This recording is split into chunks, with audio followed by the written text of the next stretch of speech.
Okay, so what if you could peek inside the private journal of a Roman emperor?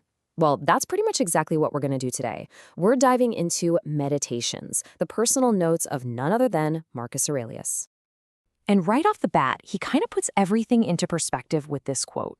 Talk about setting a cosmic scale for what's to come, right?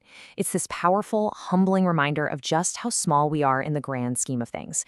And trust me, this is a theme he's going to come back to again and again. Now, here's the thing that's so fascinating about Meditations. It was never, ever meant for us to read. Seriously. This wasn't some book he was writing for publication. It was his private journal, a collection of personal notes, mental exercises, and reminders to himself, all written by one of the most powerful men on the planet, just trying to figure out how to live his life and, be a good person. So where does a journey like that even begin? Well, it's not with some set of abstract philosophical rules. No, he starts with people. It's like he's building a blueprint for his own character, piece by piece, by drawing lessons from the people who actually shaped his life. Take his mother, for example. From her, he learned about piety and really the virtue of simplicity. I mean, think about it. This guy's an emperor surrounded by insane wealth and luxury. Yet one of his core lessons is to live a simple life, far removed from the habits of the rich. That's powerful. And then there was his governor.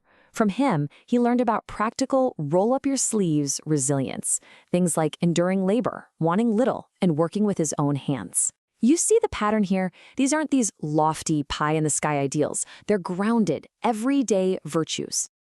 Okay, and this next one is a huge turning point. His mentor, Rusticus, he did more than just teach Marcus facts. He gave him this core idea that his character always needed improvement and discipline. And it was Rusticus who introduced him to the works of the Stoic philosopher Epictetus, which honestly would change his entire life. So all these lessons, they're all building towards this central pillar. From another teacher, Apollonius, he learned that the ultimate guide, the one compass you can always, always rely on, is your own power of reason.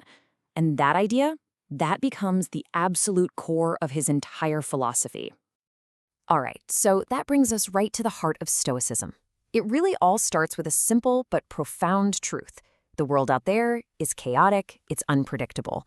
But the world inside your own mind, well, that is the one and only domain you can truly, truly command. And you have to remember, this guy was dealing with war, plagues, political backstabbing, the whole 9 yards. We deal with our own modern stresses and anxieties, right? But the question is timeless. When everything feels overwhelming, where do you find refuge?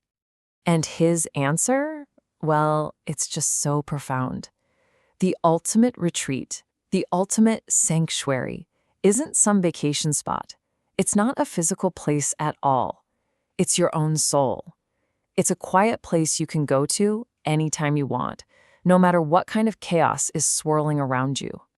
He has a name for this inner sanctuary, the ruling principle. Just think of it as your conscious mind, that part of you that can reason and judge and make choices.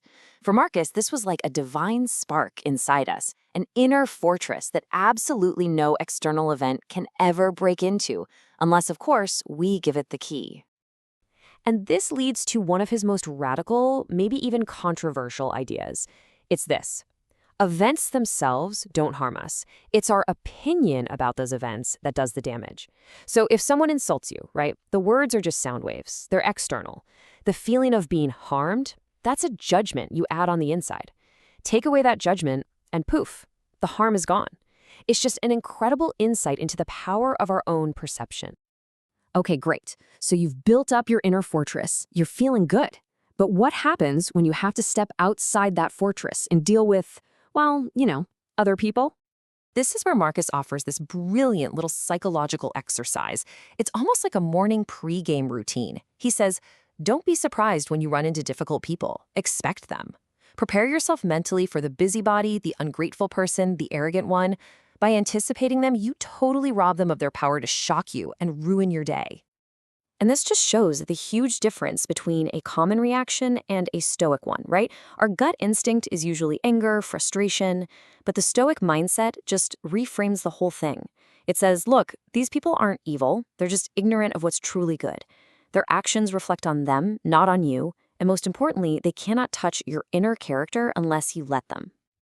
And it all circles back to this really beautiful core belief about humanity.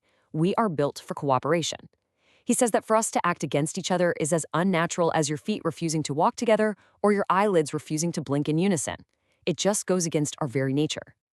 So we've covered the personal, we've covered the social, and now Mark zooms all the way out to the cosmic level. After working on mastering his own mind and his relationships, he turns to face the very nature of reality itself, which is just constant, unending change. You might have heard of the Stoic idea of memento mori. Remember, you will die. And this is part of it, for sure. But it's also bigger than that. It's a deep meditation on impermanence. The idea that everything you see, everything you are, even the memory of you, it's all just gonna vanish. And man, he does not pull any punches. He puts it in these stark, almost brutal terms. He's forcing himself to see things exactly as they are, with no sugarcoating. And look, this isn't meant to be depressing. It's actually meant to be totally liberating. Because if everything is this fleeting, why on earth would you waste a single moment on trivial worries? The ultimate punchline here is that even your legacy is temporary. The person who remembers you, they'll be forgotten too. And once you really get that, it frees you from all the anxiety of trying to build some immortal reputation. Instead, you can just focus on the one thing that matters, living a good life, right here, right now. So, after all that, where does this leave us? What's the big takeaway? How do we actually put any of this into practice? Well, thankfully, Marcus gives us a pretty clear guide.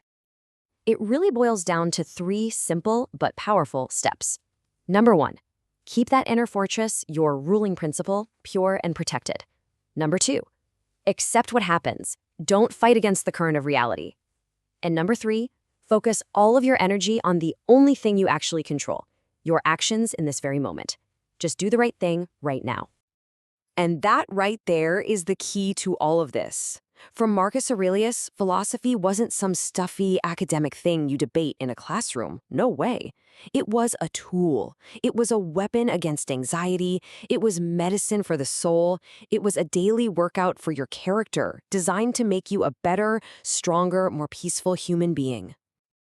And so he leaves us with this final challenge. In a world that's just full of distraction and chaos, he says there is only one thing that can truly guide us: philosophy, the love of wisdom. So the real question isn't whether these ideas work. The real question is, are you ready to use them?